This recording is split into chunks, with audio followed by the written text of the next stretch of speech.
Stage پر بلانا چاہتا ہوں محمد شعیب بن رحمت اللہ کو کہ وہ آ کر سامعین کے سامنے تقریر پیش کریں. محمد شعیب بن رحمت اللہ. نحمده ونصلي على رسوله الكريم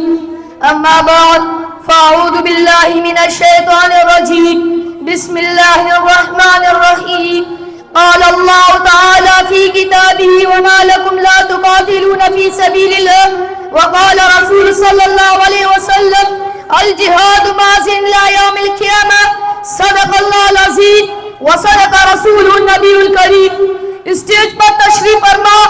اساتذہ اکرام اور میری ہم مکتب طلباء دوستوں، میں آج اس فتن دور کی ایک اہم اعتراض اور ایک بڑی سازش کو بے نقاب کرنے کے لیے حاضر ہوا ہوں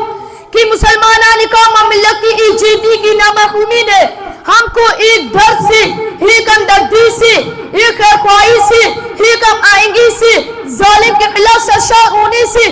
چاہے کہ مسلم مالک آپس میں انسانی ہمدردی کرے،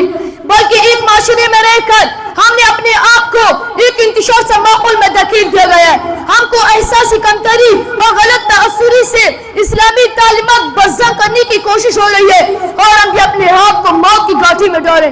سامعین ذرا دل تام کر سنے گا، ہم کو کہاں گیا جہاد کشت خون کا نام ہے، جہاد دہشت گردی کا نام ہے، پتہ نہیں جہاد کو کن کن ناموں سے تعبیر کیا گئے. لیکن میں آج واضح کرنا چاہتا ہوں جہاد کشت خون کو صدبام کرنے کا نام ہے، جہاد مظلوم کی حمایت کرنے کا نام ہے، جہاد ظالم کی رسوائی سر بازاری کا نام ہے، جہاد انسانی ہمدردی کا نام ہے. ہم مظلوم کی حمایت کرنے سے کنارے کش ہوئے ہیں، دل جذبے جہاد سے خالی ہوا، اسلامی تعلیمات کو پس پش ڈالا ہوا ہے، اللہ پر کامل یقین نہ رہا، تعلق کمزور ہوا کہ ایک چھوٹی سی ریاست یہود فلسطینی مسلمانوں کے لہو کے ساتھ کھیلے. ہم اللہ کی ہاں ظالم کے ظلم سے بھی زیادہ قصوروار ہیں. میں آیت رحمانی اور حدیث رسول اللہ صلی اللہ علیہ وسلم کی تناظر میں یہی کہنا چاہتا ہوں کہ ادنا سی کوشش ہماری نجات کا ذریعہ بن جائے گی کہ ہم انفرادی طور پر اظہار ہمدردی کے لیے کلمی کی رشتے کی بنیاد پر کبھی بھی التجا ہو جائے کہ اللہ ہماری مسلم مالکیت ایمانی عطا فرما